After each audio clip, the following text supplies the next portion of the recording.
Olá pessoal, tudo bem com vocês? Espero que sim.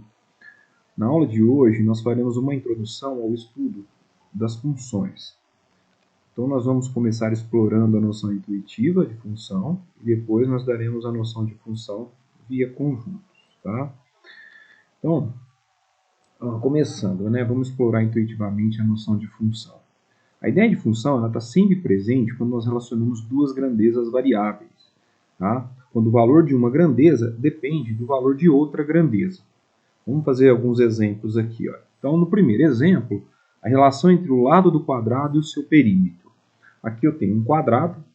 Tá? O quadrado é um quadrilátero que tem os 4 ângulos internos retos e os 4 lados com a mesma medida. Tá?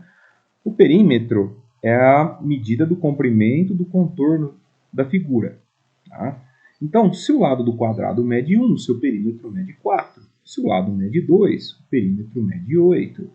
Se o lado mede 2,5, o perímetro mede 10, e assim por diante. Note que, dado um valor para o lado, nós obtemos o valor do perímetro multiplicando esse valor por 4. Tá? Nesse caso aqui, nós podemos dizer que o perímetro do quadrado depende da medida do lado, ou seja, o perímetro do quadrado é uma função do lado, ele está em função do lado do quadrado. Então, nós podemos dizer assim, o perímetro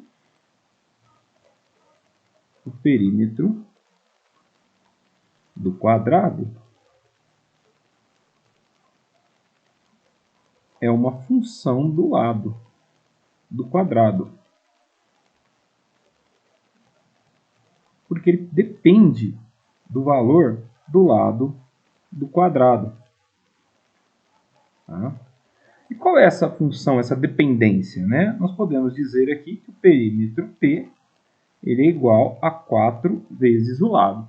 Então, atribuímos um valor para o lado, multiplicamos por 4 e obtemos o valor do perímetro do quadrado. Tá? Como o valor do lado do quadrado é o valor que é um valor arbitrário, então nós dizemos que essa medida aqui do lado, ela é a variável independente.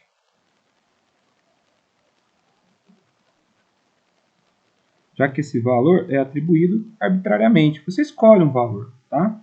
Já o valor do perímetro não. Ele é obtido a partir do valor do lado. Ou seja, ele está em função do valor do lado. Ele depende do valor do lado. Então, nesse caso aqui, o perímetro é uma variável dependente.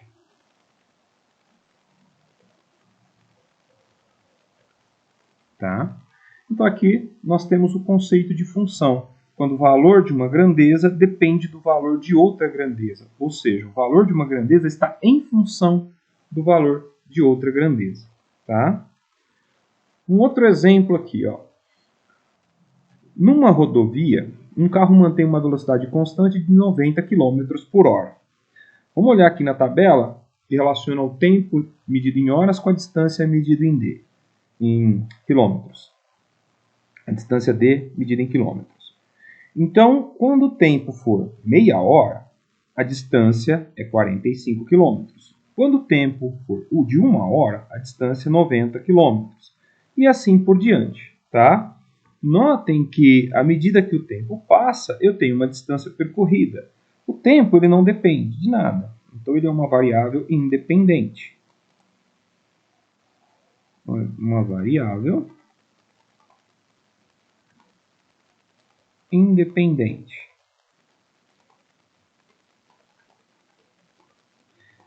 Já a distância, ela depende do tempo. Então, ela é uma variável dependente. Ela depende do valor do tempo. Tá? Ela está em função do tempo. Então, a gente pode escrever que a distância D é igual, nesse exemplo aqui, a 90 vezes o tempo. Tá? Ela é uma função do tempo aqui. Tá? Então, é 4 vezes aqui o tempo. 90 vezes o tempo. Tá? Agora vamos para a relação entre conjuntos, tá? Entre valores de um conjunto e valores de outro conjunto. Então, nós vamos agora dar uma noção de função via conjuntos. Observe aqui esses dois conjuntos, ó, o conjunto A e o conjunto B. O conjunto A e o conjunto B, nesse primeiro exemplo, são relacionados da seguinte maneira. Em A estão alguns números inteiros e em B outros números inteiros. Nós devemos associar cada elemento de A ao seu triplo em B. Então aqui eu tenho uma tabela só para facilitar. Tá? Então, os elementos que estão em A, menos 2, menos 1, 0, 1 e 2. Então, menos 2, menos 1, 0, 1 e 2. Então, para cada x que pertence ao A, né, para cada elemento de A, nós temos um valor y que pertence a B. Então, no caso do menos 2, menos 2 associa-se ao seu triplo, que é menos 6. Então, menos 2 associado com menos 6. O menos 1 com menos 3. Menos 1 vai lá no menos 3. 0, 0. 0, 3 vezes 0 é 0. 1 com 3, né? 3 vezes 1 é 3. E o 2 com 6, porque 3 vezes 2 é 6. Nota o seguinte, ó, todo elemento de A tem correspondente em B. E além disso, cada elemento de A só se corresponde a um único elemento de B. O menos 2 só se corresponde com 1, que é o menos 6, né, no caso. O menos 1 também só se corresponde a um elemento, que no caso é o menos 3. O 0 só se corresponde ao 0. O 1 só se corresponde ao 3. E o 2 só se corresponde ao 6. Quando isso acontecer, tá? Quando todos os elementos de um conjunto, de um primeiro conjunto aqui, se relacionar somente, cada elemento do conjunto A se relaciona somente com um único elemento do conjunto B, nós temos aqui uma função.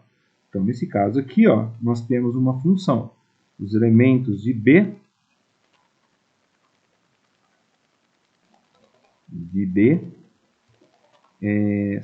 estão em função dos elementos de A.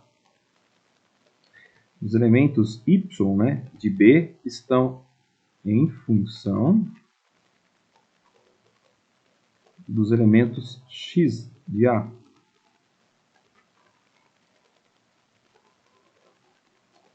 X de A, tá?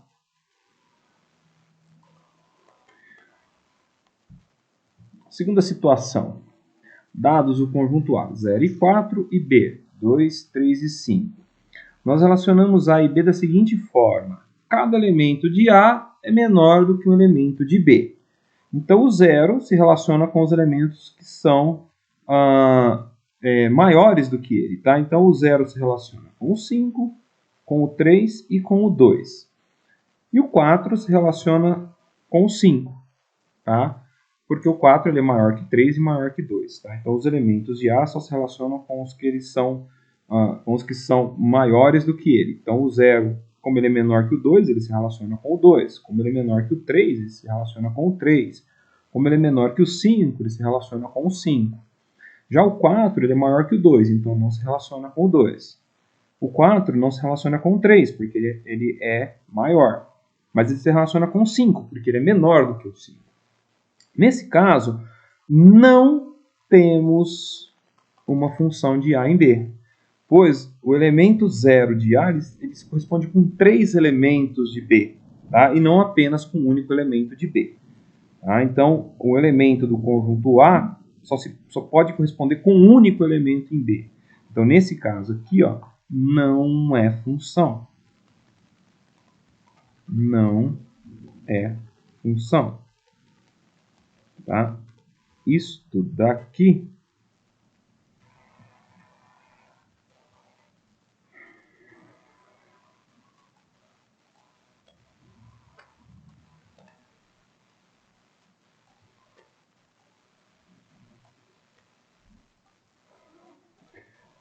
não pode acontecer, ó. Tá? Terceiro exemplo. Dados o conjunto A, menos 4, menos 2, 0, 2 e 4. E o B, 0, 2, 4, 6 e 8. Nós associamos os elementos de A aos elementos de igual valor em B. Então, o menos 4 não tem menos 4 em B, então não se associa com ninguém. O menos 2 não tem menos 2 em B, então não associa com ninguém. O 0 com o 0, 2 com o 2 e 4 com o 4. Nesse caso aqui, ó, existem elementos aqui no A, por exemplo, o menos 4 e o 2, né, que não tem correspondente em B. Então, isso também não pode acontecer. Se isso acontecer, isso daqui não é função. Então, não é função de A em B. Tá? Não é uma função de A em B. Tá certo?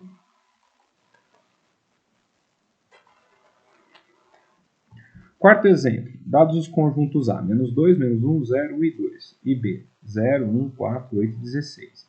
E a correspondência entre A e B é dada pela fórmula y é igual a x elevado a 4, com o x pertencente ao A e o y pertencente ao B.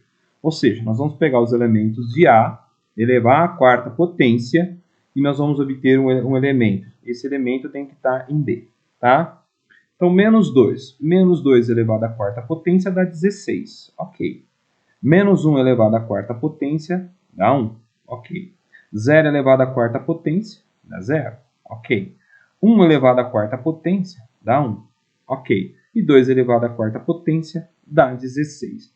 Notem que todos os elementos de A se correspondem a um único elemento em B.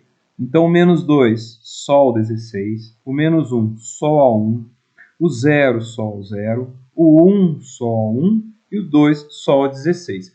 Quando isso acontece, isso daqui é função. Então, nesse caso, é função. Tá? Então, vocês observam o seguinte, para ser função, não pode sobrar ninguém em A, todo mundo em A tem que ter um correspondente em B, e cada elemento de A só pode corresponder a um único elemento em B.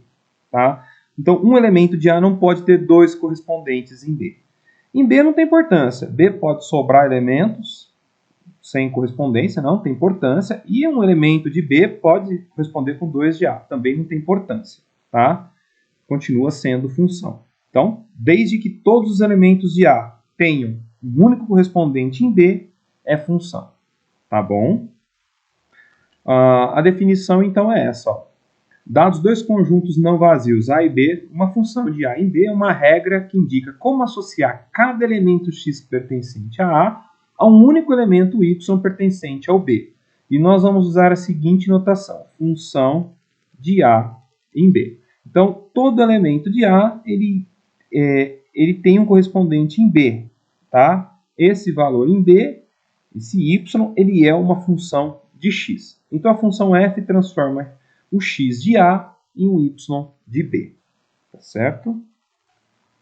Obrigado, pessoal, pela atenção e até a nossa próxima aula.